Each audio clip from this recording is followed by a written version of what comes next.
boxing on Channel 5. Defending his name, his legacy, Harlem Eubank.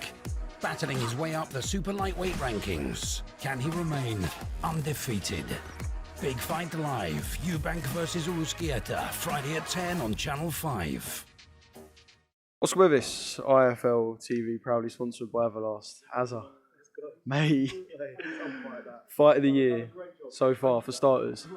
And when your man comes out on the right side of it, mate, that just must be the best feeling. Good feeling, man. Good feeling. Listen, I had my hand in my towel after those 2 knockdowns in round 1. I thought, oh God, I've come all this way for this. But listen, he's one gritty little fucker, isn't he? Jesus Christ. Yeah, like I said, definitely candidate for fight of the year, man. 100%. Yeah, talk to me about what's going through your head. Obviously, you're worried, we get that. But we know Yarnouk's tough. Was you kind of sitting there thinking, why on earth is he not going on the back foot? Because I know speaking to you and speaking to Josh previous, he's sometimes adverse to not listening. Was you kind of sitting there thinking, you're doing exactly what Andrew Kane wants you to do? Do you know what it was? It was fight or flight for him. As soon as he hit the ground for the second time, you know what he's like. He doesn't take a step back in any time. So yeah, fight or flight. But listen, he got through the first round. And I don't really know what to say about him, to be honest, because he just doesn't stop. He's got some chin on him. Listen, we all know Andrew's a massive puncher. He's been flattening everybody. And after the first 2 minutes around, I thought, well, maybe he is this massive puncher and might have made a mistake here. But he warmed into it. He started listening a little bit. Obviously, we had Anise here doing a translation as well. And yeah, man, he come through. Mostly to his determination and his chin. So. I mean, Andrew obviously started bleeding at one point, and I don't know, I felt like there was kind of a point where you could see the tide just switching a little bit. I guess obviously you guys noticed that. It was like round 4, he sat down. I said, listen, he's tiring a little bit here. The first few rounds he wasn't sitting down in the corner. I was noticing this. They were putting a stool in, he was standing up. Yeah. Okay, I did. I was just concentrating on Baluta, but round 4 he started tiring a little bit, and I think after he knocked him down twice in the first, might have been the worst thing to happen to him actually, because he's like, I'm going to get rid of him here. Took a lot of energy trying to take him out, and he started slaying from 4, and then his nose went, and obviously was having all sorts of other troubles. His eye was swelling up. It's a bit of a funny one actually. The last interview I was watching, obviously, was following Kane's social media and stuff. Last thing I heard him say was, "I'm not in wars. I've never had a busted nose, and I've never been in a tear up." Well, fucking hell, he has now. Tick him off the list. Yeah, we can tick them things off. Listen, taking nothing away from him, man. He's a really, really good fighter and a tough kid, and he's definitely going to come again. Who knows whether they decide to do a rematch or he goes a different route? But a lot of respect for him. Very, very good fighter.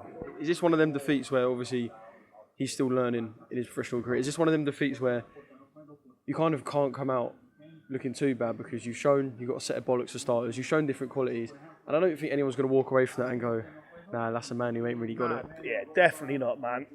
I don't want to say it was too early for him, because he's had 70 odd amateur fights. I think he only lost 2. He's been flattened 9 out of the 10 opponents, and the one opponent he didn't just ran away for 4 rounds. But that was the thing. Baluta is a different type of animal, and the question I was telling everybody is, once he hits him on the chin and he gets up, or he doesn't go down and keep throwing back, what now? And we found out, listen, he's super tough as well, man. It takes 2 to make that kind of fight. So it wasn't just like Baluta did all the work and he was a spectator. It was a very, very close fight. Don't think you could have grumbled with it going either way, to be honest. But that was going to be my next question. How were you feeling at the final bell? I wasn't sure.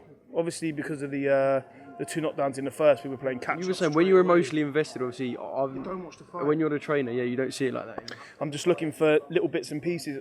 Because of the language barrier as well, we're looking for little bits and pieces to adjust in the corner. I can't give him a lot of information. He doesn't understand. Yeah, so we were trying to just take a little bit from everything that we were seeing. Keep your right hand tight inside. He's dipping under the right hand, finish to the left hand side.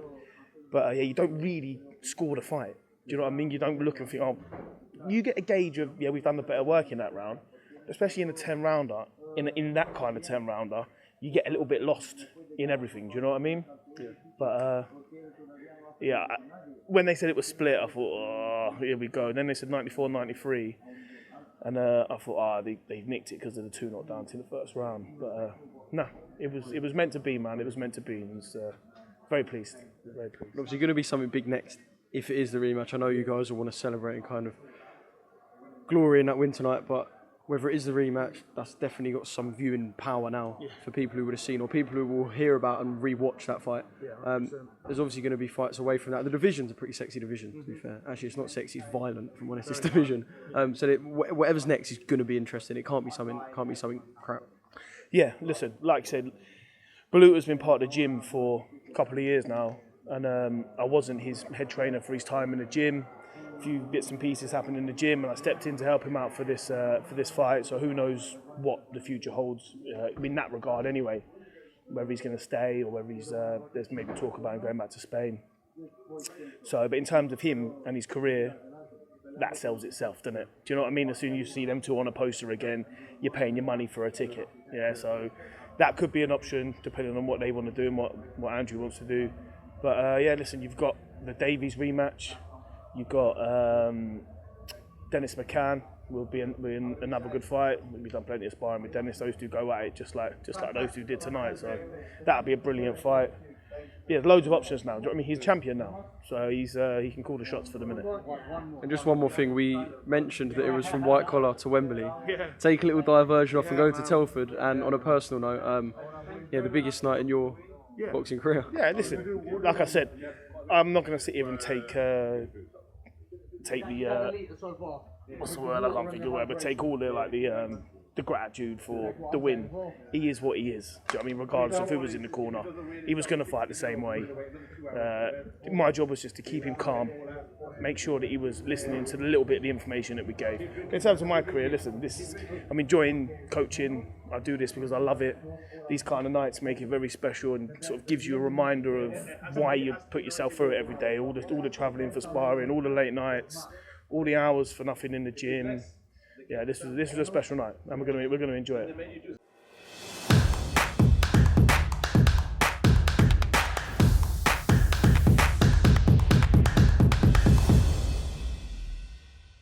Refuse to not be first. Do we do enough? Well, I never shut up about it. It must have been about 16, 17. We nicked their guilt rings. Right, the bouncer's guilt ring. This is no good for me.